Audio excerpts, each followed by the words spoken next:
I look at those things like, we are in this busy kind of life, which is like a river that's pulling us in all sorts of directions away from each other together. But what we want is to set up all these regular kind of stepping stones that we know without a shadow of a doubt we're both going to land on at the same time, where we can connect, even if it's only for 26 seconds before you go to work in the morning. It's a connection point that you can count on. You know your partner's going to be there for you in those seconds. That's really what's important, the small things often. Okay, life can be crazy. You're feeling like you're sinking, just trying to find a meaning. It's time for better thinking, yeah, better thinking. Time to tune in. Let's go. Today's episode of Better Thinking podcast is with Trish Purnell-Webb. She's from the Relationship Institute of Australia, and she's talking about the Gottman method and how to go out and get the absolute most out of your relationship.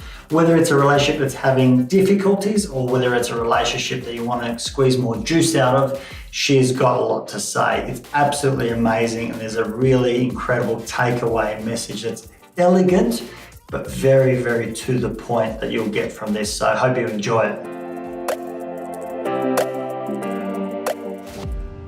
Welcome to another episode of Better Thinking podcast. I'm really happy and pleased to have Trish Purnell-Webb as a guest here, who's really an expert in relationships and relationship counselling. I know Trish from having done some of her training through the Relationship Institute, doing the Gottman therapy and model. So I'm really pleased to have someone of such a high caliber like Trish on the show. So welcome, Trish. Thank you for having me, Nesh. It's nice to be here. Tell me a little bit about how you got into this work. I know that yourself and your colleague John do a wonderful job in the training around Australia with the Gottman method. How did you get into this work? Well, like most of us, you can fall into an area of work that without actually having intentionally decided you would do it. And that's really what happened. My early career, I have a business degree, which I had straight out of school. And I, through that part of my career, I was working with organisations and doing lots of organisational training and development. And part of that saw me then become, in the very early days of the development of, executive coaching, I started doing some of that. And it turned out that most of those people that I was working with, really what they needed to talk about was their relationships, often in the workplace, but often very frequently at home as well, how to manage that. And so that started me thinking about what do you do with relationships. And I mean, I obviously could draw from my own experience of relationships, but I didn't know whether that was evidence-based. So I started doing some reading, and I also went back to uni and began a psychology degree back in the early or late 1980s. And I then decided that I would try to do some actual clinical work once I'd finished that degree. And I had a supervisor who was employing me. And 3 weeks into being employed by him, he said to me, "I've booked a couple in to see you." And I went, okay, what do I do with the couple? And he said, it's just like having one person in the room. It's just a little bit more complicated. Anyway, it was horrendous. And so that really spurred me on. That was in 1997. And so I just really started reading everything I could find. And I found the Gottmans, and I found Sue Johnson, and I found Imago therapy, and a whole range of approaches. And EFT, emotion-focused therapy, which is Sue Johnson's approach, that really was useful. And I could get training here for that in the early 2000s. But I was reading lots of Gottman, and that kind of really sat well with me and made sense to me. And so when I had the opportunity to go and do that training, I did. And as soon as I did that first lot of training, I thought, this is really powerful stuff, and we need to bring this to Australia because, to be honest, couples therapy hasn't been well done in this country, in fact, in many countries. And it's only really been in the last 10 years or so that therapies like emotion-focused therapy and Gottman therapy have really come to the fore, and we've now seen that this evidence base has grown, and we now know that when we make interventions with couples, we know what works. And so it's a really excellent approach, both of those approaches. They have lots of excellent evidence about their efficacy. Yeah, so I guess I fell into it, and then I loved it.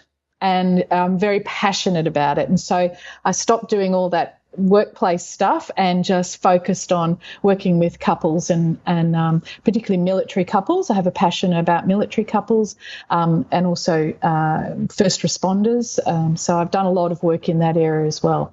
And it's just something I'm really passionate about. I live it and breathe it these days. It's fascinating to hear how the executive coaching more often than not has actually been about relationship difficulties. I've certainly found that myself. And so a lot of people who are, it's almost like psychology is offered a little way open for people to come in who are executives under the umbrella of, executive coaching. But there's only so much you can talk about, improving performance and time management and whatever else. Exactly. Versus in actual fact, what's hard about life is relationships. That's right. And so it's interesting to hear you have the exact same experience. That's kind of what led you down that track. It's really a fascinating thing that we as humans have come from this, background of being highly relational beings right from the word go in terms of early human development, but never really putting a lot of thought into the process of relationship until more recently. And in the past, it's mostly been governed by the rules and mores of society without actually looking at what's the dynamic between two people. And of course, in the early 1900s, it was very much ruled by the church. The church told you how to have a relationship, and it was pretty black and white sort of rules.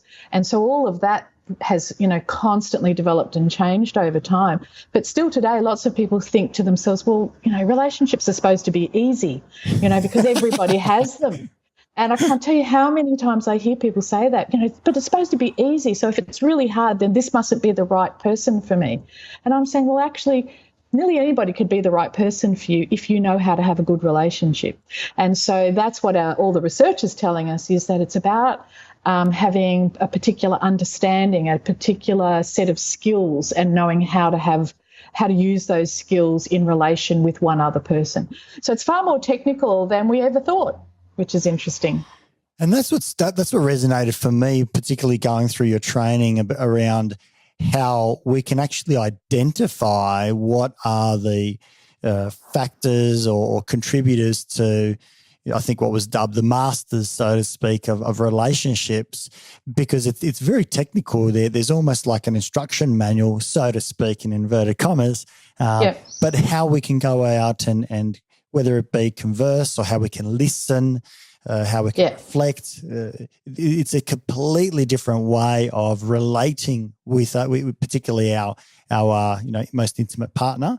And I think you said it quite well, that you could almost get along with anyone if you know how. It's not this fairy tale sort of idealistic, relationships, shouldn't be this hard. No, right. They are. They're awfully hard. As a matter of fact, they're extremely hard the longer they go. It means you've gone through a lot of the challenges, and maybe it's getting easier towards the end, or maybe not, but it's a work. That's right. And it sort of goes along with that myth that's been around forever of the soulmate. Everyone has a soulmate. And that just patently isn't true. We have many people who could be our soulmates if we created it that way.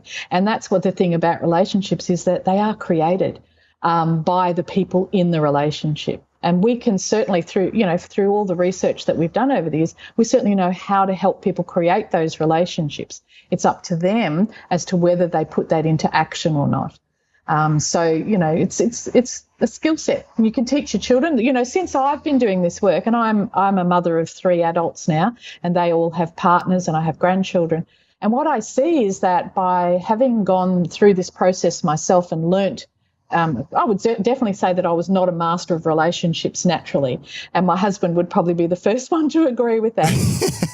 But after 40 years of being married and of nearly 20 years of working with this material, I would say that we are approximating master relationship status now. And what is much more interesting to me, though, is that I watch my children who are in their first 10 years of serious relationships, and I can see them. Actually, I can pinpoint Gottman behaviours and Gottman approaches that they're using. They don't know that. They don't know that they're engaging in a rapport conversation, for example, which is a technical term we use in Gottman therapy. but they're doing it naturally because it's been modelled to them through their childhood and teenage years. And now what I'm seeing is my grandchildren, who are, the older two, who are 9 and 12, they're having Gottman-style conversations or showing Gottman-style behaviours. And again, they've just learnt it through modelling from their own parents. So that's one of the reasons I'm so passionate about this, because we can change a whole society by intergenerationally by teaching people these skills. And that's another one of my passion projects is running some courses in high schools for years 10, 11, 12, for example, where they're really starting to look at being in intimate relationships with other people. And if they know right from the start how to do that, it's going to be far more successful for them. Yeah, absolutely. It's fantastic. I've always wondered what it is that makes it so difficult to be able to relate with those that we love most. And obviously the Gottman sort of method goes out and explains some of that. Do you feel that there's a reasonable proportion of that contribution comes from our, if I can use the word, our upbringing or culture, what we're brought into, what we view, what's modelled to us? Do you feel that from a modelling perspective, that intergenerational stuff can improve because people see they don't necessarily have to identify it with a technical knowledge, it just becomes their norm. But for us who are learning it for the first time, like you and I, have to go out and just say, oh, that's a rupture in the relationship, and that's a repair attempt, etc. Is that right? How it works? That we've got to be very kind of cognizant and deliberate about what we're doing to start with, but it becomes more common nature, and that's why it's hard for people who have maybe been modelled something different, or it's just been modelled in the best way. Obviously, I think parents do a wonderful job around the world, but it's sometimes done in the dark. Absolutely. And, every time I see couples, one of the things we do is we do a very thorough assessment of their personal history, because we do want to know where are these influences, what were these influences that taught them how to have a relationship, what are their value base and their beliefs about this. And it very much comes from what we see as a child. Sometimes we either try to do it the same way our parents did it, or we don't like what we saw as a kid, so we try to do it completely the opposite. But without understanding the dynamic that goes on between me and this other person, I can still make a whole lot of errors that I don't know what I don't know. And in fact, I've been working with a couple just this last 2 days. I do this intensive couples therapy over 2 days with, so 15, 16 hours of therapy in a weekend. And for 15 years of their marriage, with one couple. Whoa. Yeah, it's very, very powerful, gets amazing results. I'm going to have to ask you more about that in a minute. Yeah, it's great. It's great stuff. But with this particular couple, for 15 years, they've kind of soldiered along, but not happily. And he came from a background where his view was very traditional. The male has to be strong, has to create, provide for the family, has to be the decision maker, can't show any vulnerability because that would be seen as weak. And if you're weak, then your wife won't respect you, people won't respect you. And so he would not let his wife influence him. And so for 15 years, his wife, and he's a lovely guy, he's a fabulous man, and he's quite successful, and, he's done all sorts of extraordinary things, except that he hasn't created a great relationship with his wife, because for 15 years she's been, trying to help him understand what she needs emotionally. And he has no schema for meeting emotional needs. He just has a sort of a more black and white view of this is right and this is wrong in terms of what a father and a husband does. And so after 15 years of trying to banging at his door saying, look at me, listen to me, hear me, take on something I'm saying, be influenced by me, she's what we call a worn-out pursuer. And so all of a sudden, 12 months ago, she went to him and she said, I'm done. I want out of this relationship, because she could no longer bang her head against that brick wall. Now, luckily for him, she agreed to go to couples therapy with him. And so they have been seeing another therapist in Sydney for 12 months. And that therapist has certainly taken them a long way down that track. They've done a very good job with them. But they just got to this point where somehow they were stuck and they just couldn't get past this resentment and hurt that his wife had felt all these years. And so they came for the 2 days with me. Now, what made the difference was that within that intensive process, I was able to help him connect not only with her emotions but with his own. And he was able to recognize that sharing a bit of his vulnerability, far from being something that would detract from their relationship or detract from the way his wife saw him, it actually benefited both him and the relationship, because that was the man she thought she fell in love with. You know, that's the man she could see behind the strong exterior. She just could never reach him because he wouldn't let her. And so now that he's understood that, oh, I have, you know, my wife wants to see this part of me. It's not a part of, for me to be ashamed of, which was the family story he grew up with. Boys don't cry, you don't show weakness, and so on. In our relationships, our partner wants to see all of us. And so that's the part that was missing for her. And so in this weekend, she's been able to see that part of him. He's learnt that it's not shameful for her to see that. And that when he allows himself to be vulnerable to her and accept influence from her, they're stronger as a couple. And I think that, I know that sounds kind of complicated, but in fact, that's, to me, is the recipe here, is that we get two people who recognise that being in an intimate relationship means learning how to be emotionally vulnerable and becoming attuned to my partner's emotional vulnerability as well. So I know what they need. I can turn towards them and provide them with acknowledgement, validation, empathy. When you can do that, it doesn't matter what the conflict is, because you're able to actually hear each other and you're able to then work together. Once you fully understand where someone's coming from and it makes sense to you, then you can find your way through it.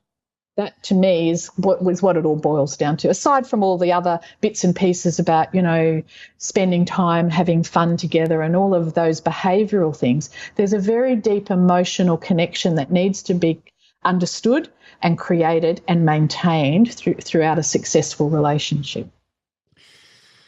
I imagine being able to come to your partner with such vulnerability is frightening for a lot of people out there, that maybe there have been, as you say, things that have happened in the past that say that needs to be locked away because that is a vulnerability and I'm not allowed to be seen that way. Mm-hmm. Or it might be that someone has tried to share that in the past and maybe it's been either neglected or used against them at some point, or maybe a bit of both. What can people do that can kind of assist them in trying to start that conversation to be heard? Because I'm assuming the listener also takes a very significant role in that interplay, that dynamic.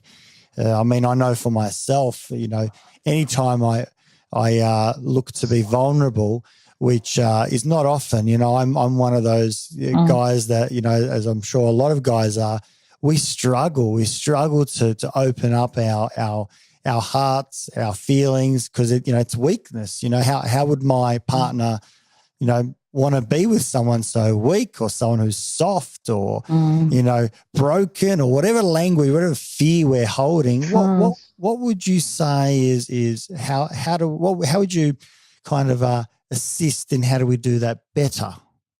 Yeah, so it is about, and John Gottman talks about it like this, like small things often is what builds trust in a relationship. So, and he talks about this idea that there's actually 3 stages of relationship development. The first stage is really very small, very short, and that's really chemically driven. That's the chemicals of attraction, the chemicals of bonding, and that, you know, oxytocin. We all love that part. Yeah, that's right. And unfortunately, we sort of sometimes fall into this thinking that that's what a relationship should feel like all along. But in fact, it's very short-lived and it's really biologically driven so that we keep having, you know, sex and having babies so that we keep our society going. But is that what's also referred to sometimes as the honeymoon period that sometimes people talk? Yeah, okay. Yeah. Those levels so it's oxytocin, dopamine, serotonin, endorphin, and we get larger secretions of those when we're initially attracted to somebody. In fact, sometimes for some people the secretions increase to a clinical level where they now are have the same kind of levels of those hormones as people who have obsessive compulsive disorder. And so in those first few months of meeting somebody new, we often do feel quite obsessed, and we compulsively want to be in contact with them and want to see them. But it usually wears off after about 9 to 12 months, which if you think about that from a biological perspective, that's about as much time as it would take for a female to become pregnant and to probably have a baby. And so then a different type of thing. Wow, that's incredible, isn't it? I know, how it marries up. I know, it's crazy. And do you know what? The other thing that happens that I always found really interesting was that when we are younger and we're looking for a potential mate, we actually search for someone who has an immune system that's different from our own. And so when we kiss, our brain actually acts like a chemistry laboratory, and it tests the other person's saliva to see if their immune system is different to my own. And if it is, then I get the secretions of all of these hormones of bonding. Now, that is great. Wow. Then when I get pregnant, around about the 7th, 8th month of pregnancy for women, the brain does this little change and it starts to become more attracted to a similar immune system rather than a different immune system, because the baby is going to have a similar immune system. The baby's on the way. So then the baby's born, and so mum is now more attracted to the baby than she's attracted to dad. Rightly so, it needs to happen that way. That's right. And meanwhile, dad is still attracted to mum and also attracted to the baby. So there's this very protective mechanism in play to make sure the baby has the best chance of survival. Unfortunately, what that means for mum and dad is that there's this push-pull thing going on, because mum's now not so attracted to dad, but dad still is attracted. And that's why in his research what John Gottman saw was that, for 6 years after a baby's born, 2/3 of parents have significant relationship problems because of these changes in that hormonal balance, and then their inability to A, understand it, and B, to navigate that through their emotional connection.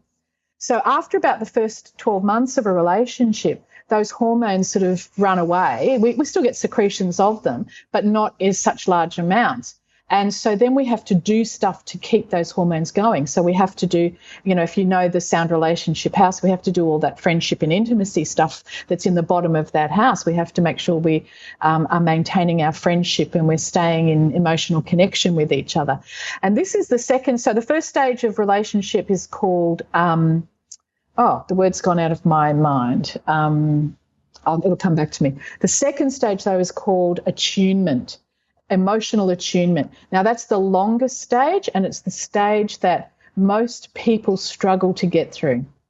So when we can't become emotionally attuned, which is a cross between behavioural things that we have to do, but also emotional work that we need to do within our relationship to learn about A, my own emotions, and B, my partner's emotions, and what we both need, and be able to communicate that. It's actually really hard to do, and only about 18% of people in the world can actually do that without having to do some kind of learning. Wow, only 18. Yeah, the natural masters, yeah. So four of five are kind of having to go out and consciously learn and develop new skills. That's it just right. doesn't come to us naturally.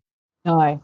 And so people, a lot of people will, do some personal development. They'll read some books. They might see a therapist, and they'll learn to about 30% of people who aren't natural masters will learn to become a master. How many was that, 30%? About 30%, yeah. Gosh, the numbers are dwindling. Now we're at 50% in total there. Yes, keep going. Pretty much. And so if you look at our divorce and separation rate, that's what it is. It's around 50%. And so, and that's because those people don't learn how to have good relationships. They just keep making that same mistake. I see this man individually. He's had 5 marriages. He loves to be married. Wow. He likes the security of marriage, but he's unable to navigate the relationship dynamic. And so here he is in his 50s, and he really wants another relationship, but he's now, after 5 marriages, recognised, maybe I am the ingredient that isn't making this work so well. So he's now doing some work on himself, and that's what happens. You have to get to a point where you go, maybe there's something I need to learn, rather than just assuming I'm right and everybody else is wrong. There's also that space, and I think I've probably stolen this from you, and I've used it lots and lots and lots, is the idea between right and effective. Yes. Versus people who are always right end up right and divorced. That's it. Which exactly. I'm not sure if they're your words, but I use it all the time. I just think it's so elegant and beautiful. I usually say something like, look, you've got a choice. You can either be right or you can have a relationship. You might not be able to have both.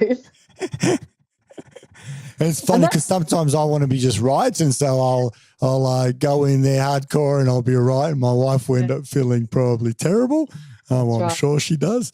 And then when I'm come back to being effective, she feels heard and understood. So, I'm the first one that can put my hand up for that. Yeah. It's a mistake we all make, Nesh, don't worry. Even masters do it sometimes. Because, that's a point to make. Even masters don't have perfect relationships. We have to be realistic about this. Navigating a life with another person who has a whole different set of values and likes and dislikes and needs and ways of, that subjective way of seeing the world, we're going to make mistakes. We're going to misunderstand each other. We're going to trip over each other occasionally. But the masters, what makes them effective is that they also know how to repair. They also know how important it is not to hold on to a grudge or resentments, how to process any negative events between them so that they can, apologise, be forgiven and move on. And that's another big issue that we see with lots of couples, is this inability to work through a repair, to be able to take responsibility for a mistake. Not even to, you don't have to be blamed and made into a terrible person, but just be able to look at your own behaviour and say, yeah, I probably could have done that better, and I'm sorry I didn't. We're not taking on the blame for the ruin of the relationship, just for moments where we weren't at our best. Is it true that I think I read somewhere that part of the training as well, that men on average, at least as a collective group, men on average flood, so they become more emotionally charged faster, and therefore find it more difficult to kind of operate in that the heat of the moment, so to speak. So they tend to kind of shut off, stonewall, and that's a little bit less than obviously there are average women counterparts as a collective. Yeah. That's right. Yeah. Exactly. And again, there's, because I certainly do that. I flood, and then it kind of sits with me, and, I'll go quiet. I just find it really awfully difficult when it's something emotional, something close to my heart, or something I'm really passionate about. I feel hurt. I just can't spit it out. I just sit there in angry mode, That's it. That's right, exactly. And you're absolutely right. Again, if we look at evolutionary psychology, it makes perfect sense because, men are larger generally. They have more muscle. If we talk about primitive society, in our development, at that time, men's job was to protect the village, the family, and to get meat, by and large. And so in order to do that, men had to be able to go into explosive action and maintain that activity level for long periods of time to fight off the invading tribe or to chase down the wildebeest and bring it home for dinner. Whereas women actually had to stay more detail focused. They had to be able to, if they were under threat, they had to be able to find the children, and if they had livestock, gather the livestock or the food stores and move them to somewhere safety. So if women went into this explosive action and just took off in one direction, they would lose all their food stores and their children and so on. Men had to do that. Men had to get a tunnel vision, go for their task and keep going until they completed it. And, of course, we've evolved over the centuries, absolutely. But we still find in our studies that when men get triggered, they get triggered more quickly and they stay triggered for longer periods of time. And men, it's interesting, John Gottman did this really interesting. Means I'm normal. Yeah, you're very normal. You're very normal. They did some fun, from a psychologist's point of view, these are fun-looking experiments, but for the person who participated, maybe not so fun. Sure. But they did these terrible experiments where they would put people in a sports stadium, and they'd be sitting, couples, and they'd be sitting in the stands, and then somebody would sneak up behind them and fire a starter's pistol. And then they would record what happened. Now, men would get really upset and look for the danger and go search for that person, and they'd be talking amongst themselves about what they're going to do to this person when they find out who shot that gun. Women were shocked, absolutely, but then they would go into recovery. They'd be going, oh, it's okay, we're all safe, we don't need to worry about it, it was just a mistake. Men are like, wait till I get my hands on that so-and-so. And this would go on, for quite a few minutes before men would start to wind down and go, okay, all right, there's probably no need to go and murder somebody because I got a fright. But it just keeps showing that is how we're wired a bit differently. Yeah. It's one of the few differences between men and women, but it's very startling, that difference. Is that where some of that dynamic around men kind of getting aroused that way are trying to look for the solution to the problem? Where is the guy with the gun? I'm going to go, show him, or whatever it might be. That's where right. women are kind of like, let's just settle this down. We'll talk it through. It'll be okay. Yeah. Men are trying to kind of resolve it through action and a solution. Right. And obviously we're talking about generals, not every person specific, but men are trying to resolve it, and women are, more happy to kind of talk it through and kind of down-regulate. Yeah, wow. Because that happens all the time, doesn't it? It's a very common interplay. It's very common. But it's not to say that women aren't also problem solvers, or men aren't also able to stop and listen. It's just that we're often quite socialised to do it that way. And my couple that I had this weekend were a perfect example. And as part of the work we were doing, the female partner was sharing a concern she has about one of their daughters. And rather than just being able to listen and empathise with her very well-meaning husband and father of this girl was saying, well, we need to get down to that school and we need to tell that principal. And she's saying, no, that will only harm her. And he's going, no, we need to fix it. And that's a very typical scenario in that male-female kind of dynamic where, dad gets on the role of let's fix it, and mum's just saying, no, just listen to me, just empathise with me, just say, that's awful that you feel that way. That's all I need. I can work out how to fix it and I can talk to our daughter so she can fix it for herself.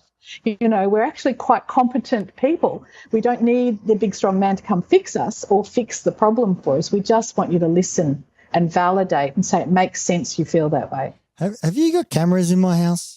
I get asked that a lot. Human behaviour, it's great, isn't it? But it's so true that flooding comes up, and it makes it difficult for a lot of men to be able to sit and listen, where we're kind of geared or potentially also, historically socialised to go out and come up with that solution, as where if we gave more time to listening, validating feelings, thoughts, talking it through, that in and of itself can be the solution. That's right. But it's also interesting. I want to make note that, it's often there's this dichotomy that we see in human behaviour. And one of the things that John Gottman saw in his studies was that when women started a conversation in kind of an aroused or harsh way, so, I'm upset because my son's being picked at school, and I come to my husband and say, oh, my goodness, this terrible thing is happening. When my male partner works to de-escalate things, then flooding for both partners is considerably reduced. So men actually have the power to de-escalate a potential conflict, but only early in the conflict. So if men engage with the arousal of the female partner, it has to happen early. Yeah, has to happen in about the first 3 to 5 minutes. If men can go, okay, I can see you're upset, let's sit down, let's talk this through. This sounds really important. I want to make sure I've understood it. Help me understand what's going on. When men can bring that to the party, then the couple tend not to escalate together. So, but if men don't, if men sort of go, what are you telling me about? Then all of a sudden. Why is this a problem again? That's right. Exactly. When it could be, I appreciate that this is, something difficult. Let's grab a cup of tea. Let's have a chat. That in and of itself progresses it forward probably faster, I'm assuming, as well, when both couples feel more connected and that's right, and are less likely to end up in dispute or argument. Exactly. So, it's one of those things where it's There's about a heads understanding. up for all the men out there. It is. Cup of tea time, just listen, chill, relax, hear them out. That's right. Because it does genuinely make a difference. I know when I've gone out and actively tried, because it's not easy to do. I feel like I'm a fraud. I feel like I'm just making it up because it's not in tune with what I would naturally do. What I would naturally do is probably roll my eyes and kind of say, are you serious? What are you worried about? It's nothing, which is kind of like just deflecting. It's not. That's right. It's not telling my wife that I hear her, I understand her, even though I do, but I'm just trying to kind of go 5 steps ahead rather than say, let's come together in the same place and then get to those 5 steps, which actually happens, surprisingly quite quickly. Yeah. That's right. I mean, it is a funny thing because when somebody says I'm upset about something, and when we go, most of us we go, we don't want you to be upset. Don't be upset. Don't feel like that. Don't look at it that way. What we're doing is we're invalidating that person's feelings. Yeah. So now they just feel wrong rather than being able. John Gottman has this beautiful thing and he just says the best answer, the best response, the best way to connect with your partner is to turn towards them and say, tell me your concerns. And then just listen. And it's such a simple thing if you can think to do it. If you Isn't can that stop. Elegant? Oh, it's gorgeous. But it means that we as humans have to stop being concerned about this idea of negative emotions, but recognizing that all emotions are valid and we need to talk about it. We just need to air it. We need somebody to understand us and say, I can see why you feel upset about that thing. It's interesting because as you're talking about that, my first reaction is it's about me. It's kind of like I'm aroused. You're coming to me with upset. I'm aroused. I want to fix that. So now it's about me. I have to do something. I can't sit in this space rather than saying, actually, you came to me with pain. How about I listen to your pain first before we do anything? But so often they're not, you get consumed in your own. It's about me versus actually let's listen to our partner first. Let's hear what they have to say. That's right. Exactly. And that, long story short, that's probably the recipe for a really good relationship for the most part is just being able to stop and go, tell me your concern.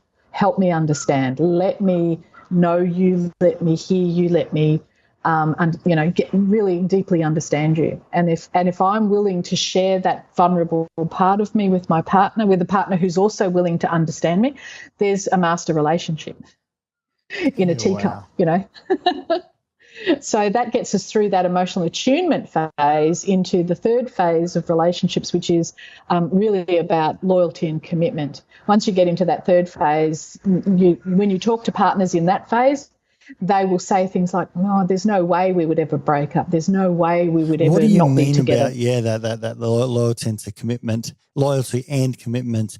Because I find if I just talk about myself personally, for me, loyalty and commitment was established actually well before I even proposed to my wife. That's kind of like the ultimate. At least for me, that probably the traditional, person or whatever it might be. I don't know. Yeah. So that's kind of for me ticked.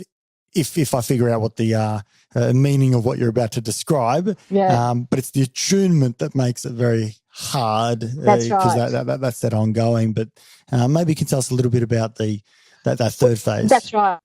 So most people will have a value in a relationship very early on about wanting to be committed and wanting to be loyal to their partner.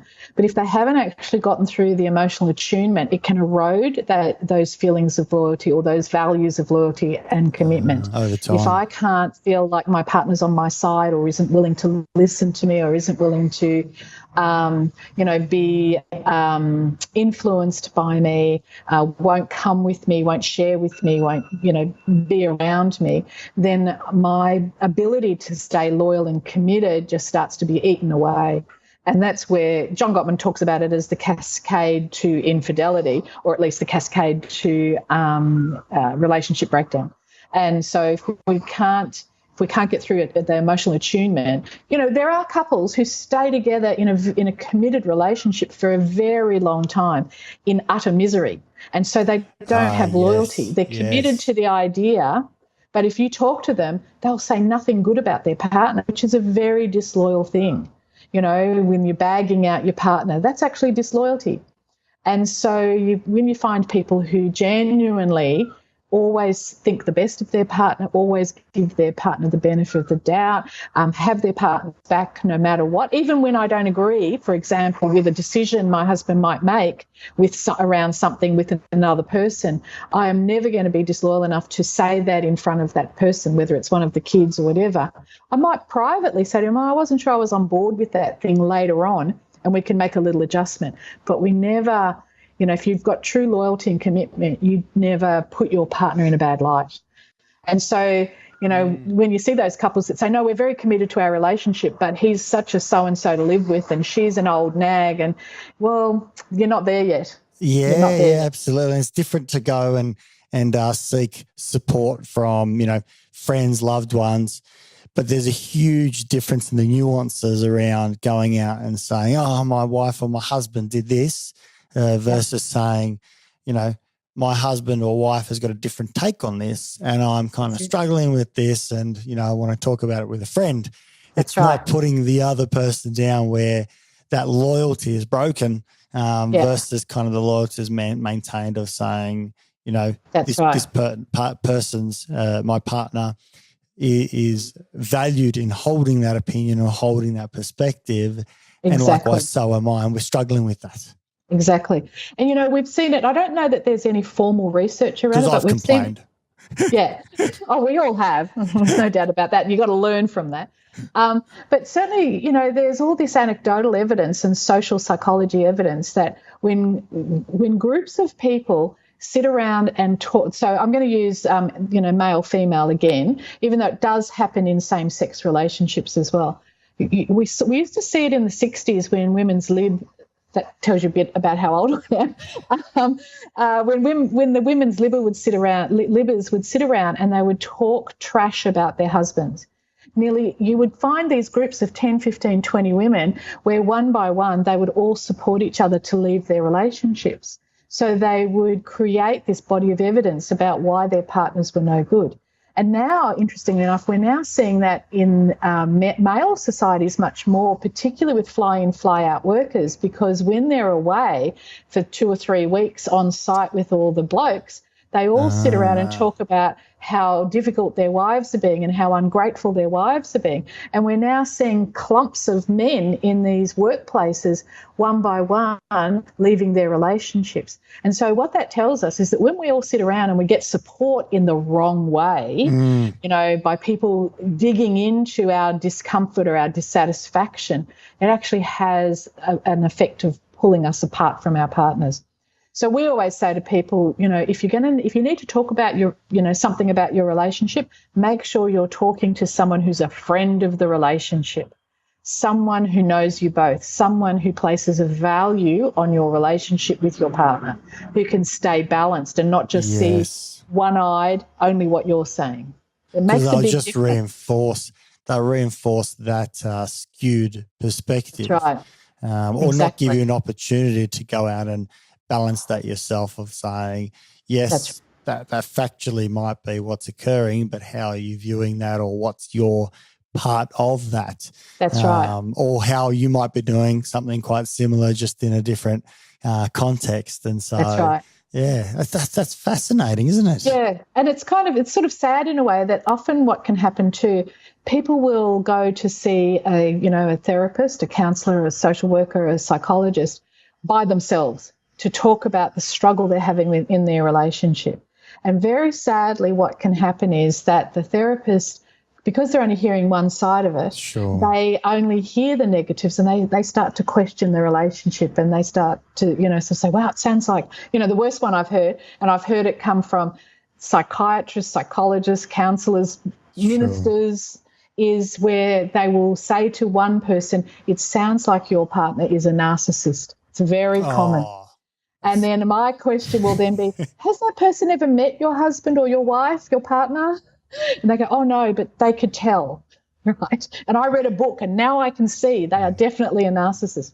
Well, if all those people were narcissists, we've done something very wrong, because our stats tell us that only a very small percentage of people actually meet the criteria for narcissism. But it's one of those artifacts of where somebody is very well-meaning, trying to give you support from your subjective version of what's going on without thinking about what's the impact of the dynamic in the relationship. So when we're working with couples or even individuals, we're always working with the dynamic. We never try to work with just one or the other partner. It's always about what's happening in the middle between them. Mm-hmm. Yeah, it's fascinating to look at it in that way, where once you get just one perspective, we can appreciate it's so skewed, whether we like it or not. We're always got a biased, viewpoint.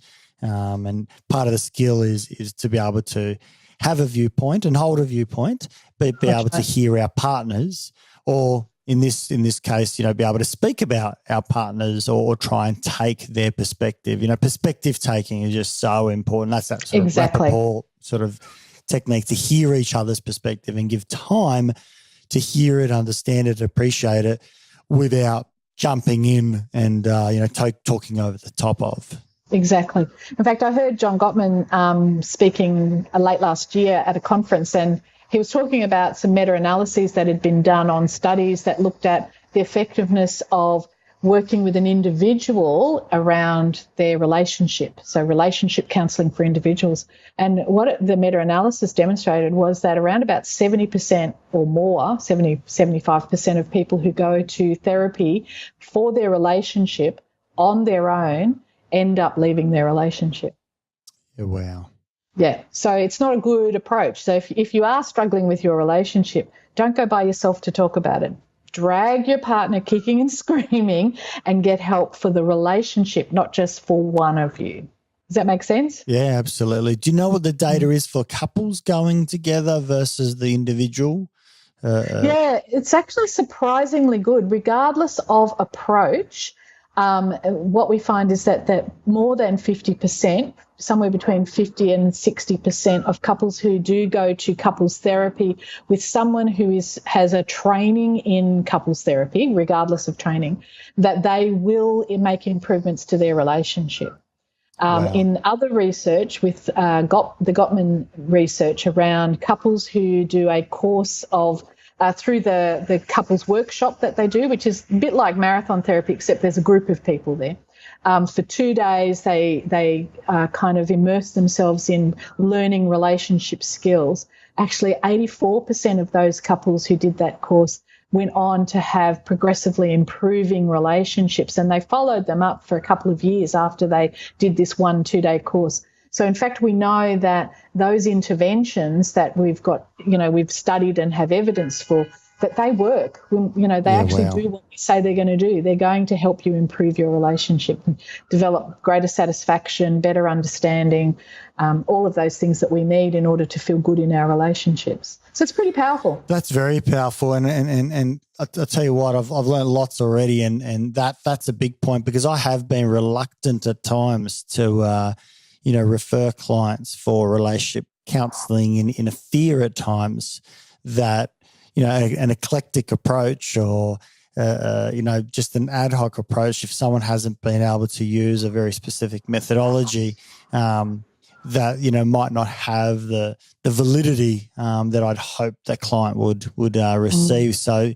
it gives me a lot more trust in being able to kind of do so. So the way I've always worked around it is try to tee up a specific person that I think is very, very good, or give, 2 or 3 options, because I have been hesitant and I think a lot of us have. So that certainly helps to be able to say, here are some recommendations, but they're coming in as 2.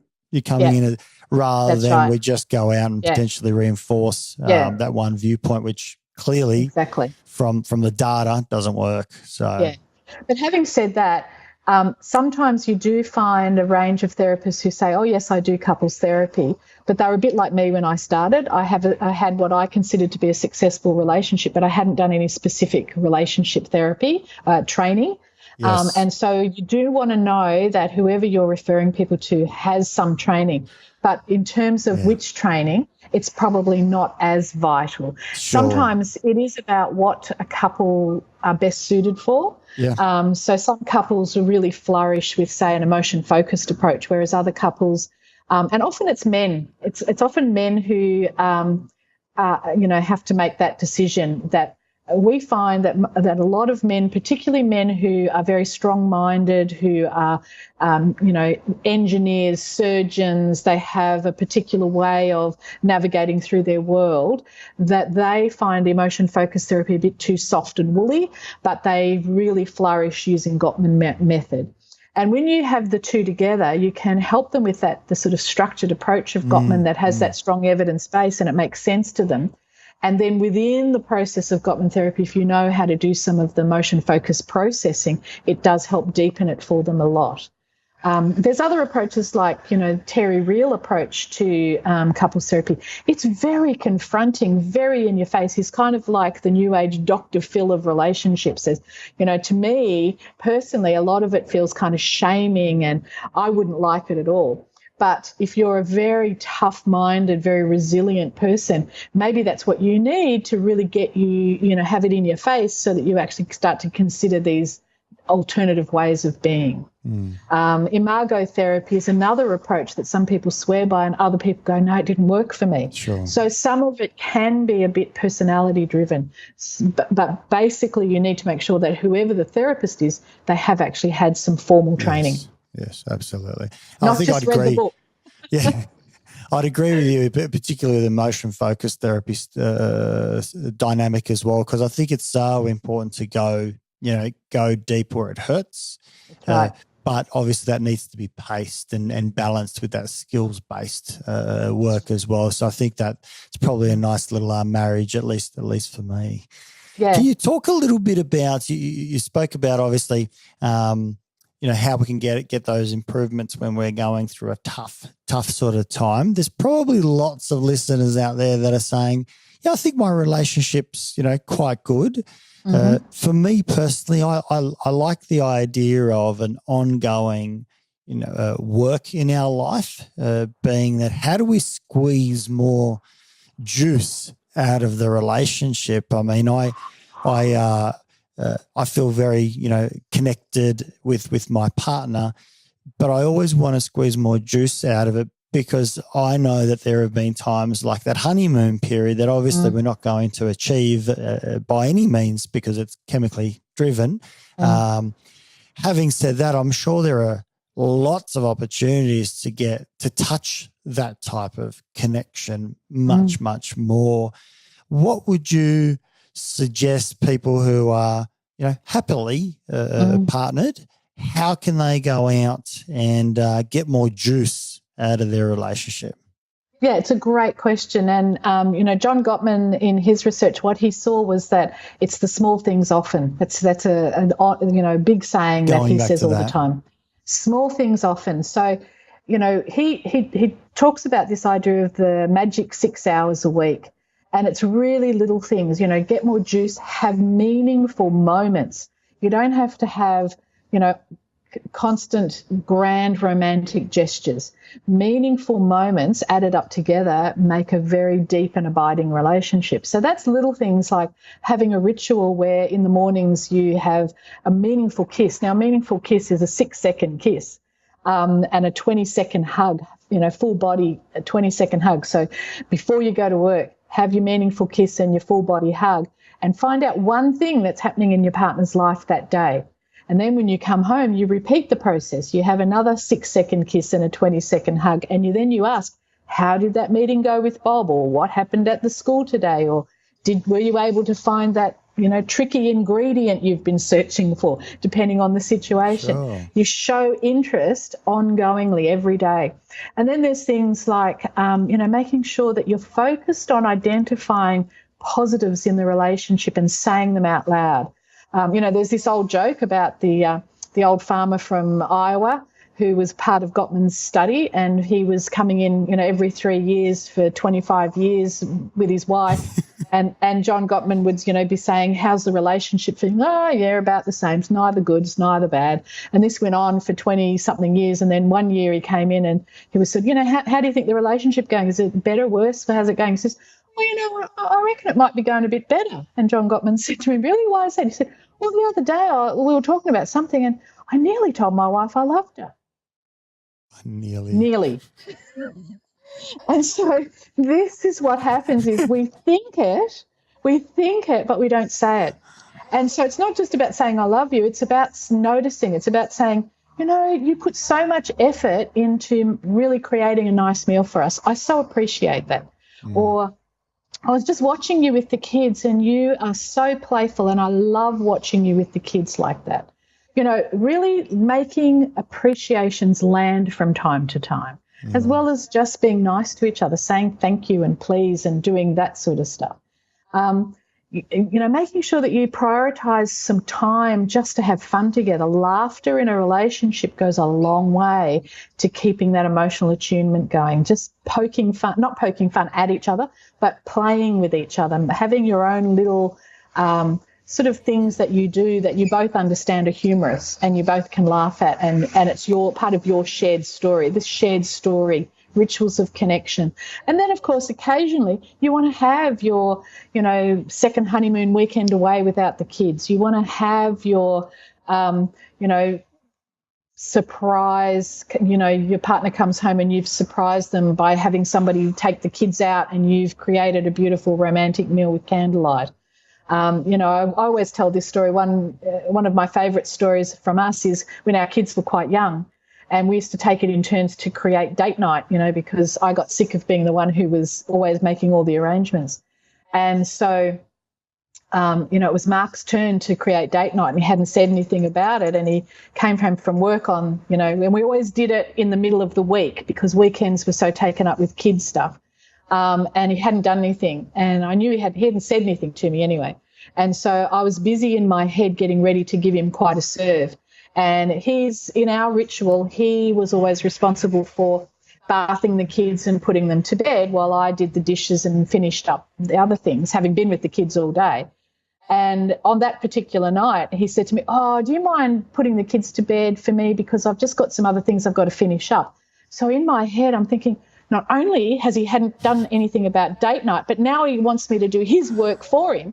So I'm putting the kids to bed thinking about all the things I'm going to say to him when I come out from that job to make him realise how he let me down. And I walked out and all the lights were off and I was thinking to myself, has he gone to bed? Has he just left and gone to bed? So I'm working myself up beautifully. And then I realised there was some flickering light in the lounge room, and I walked in and all the furniture had been pushed to the sides of the room. And in the middle of the floor were all these candles and a Scrabble board. And he had rewritten the rules of Scrabble so that we could make any word up of up to 7 letters, so long as it looked like it could be a word, we could pronounce it and we could use it in a sentence that sounded like it would fit. And it was the funniest night. And that would have happened probably 25 years ago, but I still remember it like it was yesterday. It was the best night we ever had. So creating those special things for each other, that's what brings that extra bit of juice. And they can be done very cheaply. They can be done, in a moment. It's not hard, but you've got to have the presence of mind to do it. It's kind of being cognizant to put a little bit of that time in for quality time, but also some playfulness and putting aside, responsibilities for those little moments. I mean, obviously in life we're all very, very busy, but we need to kind of stop and take time for the relationship. It's kind of like be busy in your relationship. That's right. That's exactly specifically. Right. Yeah. So there's lots of little things like that Gottman says that's what really keeps your relationship hanging together. And I look at those things like, we are in this busy kind of life, which is like a river that's pulling us in all sorts of directions away from each other together. But what we want is to set up all these regular kind of stepping stones that we know without a shadow of a doubt we're both going to land on at the same time, where we can connect, even if it's only for 26 seconds before you go to work in the morning. It's a connection point that you can count on. You know your partner's going to be there for you in those seconds. That's really what's important, the small things often. Small things often. I think that's the takeaway from today's podcast. Small things often. I think it's so beautiful, encapsulated in that one little phrase, and it's something that we can all improve on. So, Trish, I would love to be able to pick your brain for many, many, many more hours, days in actual fact. I can go on and on. I'm glad you can, because I've certainly learned a lot. How can people find out more about you and get in contact and the like? Yeah, so we have myself and my business partner, John Flanagan. We're both certified Gottman therapists, master trainers and consultants. In fact, we're the only two in Australia. So we have a company called Relationship Institute Australasia, where you can find us at relationshipinstitute.com.au. One of the things that we really recommend to couples who maybe are travelling along quite well but just want to make sure they stay on track is to attend the Art and Science of Love Couples Workshop, which we run all over Australia at different times in the year. It's 2 days. It's the best weekend of your life. Every couple that comes always leaves feedback like it was the best money, best time we could have spent on our relationship. And we actually have couples who come and do it every year, or some who do it every 6 months, because they want to make sure they stay on track. So that's a very powerful approach to take. We call it the dental model of relationships. Every 6 months, have a little check-up and make sure you're still on target. So people can find us there. We are based in Queensland, but we do the intensive marathon therapy, which means you can, in 2 days, go a long way to resurrecting a relationship that might be struggling. And there are other people around Australia who do that too. So on our website, there's a database that has contact details for a number of people who've done training with us all around Australia, New Zealand, even in Bali, believe it or not. Wow. Look, I can say, I can certainly vouch for the quality of training and work that you do. So I hope there's lots of people who knock on your door, because I certainly would be one of those if in need. And who knows, I might come along to the Art and Science or relationship as well soon. I think it's fantastic, and really appreciate your time. Well worth going to your training, whether you're a clinician or for the general public to go along to one of those dental checkups, so to speak. Right. So, thanks for talking to me today, Nesh. Thanks, Trish. Take care. Talk soon. Hope you enjoyed this episode of the podcast. If you haven't already done so, please subscribe and you'll see the next episode pop up in your player.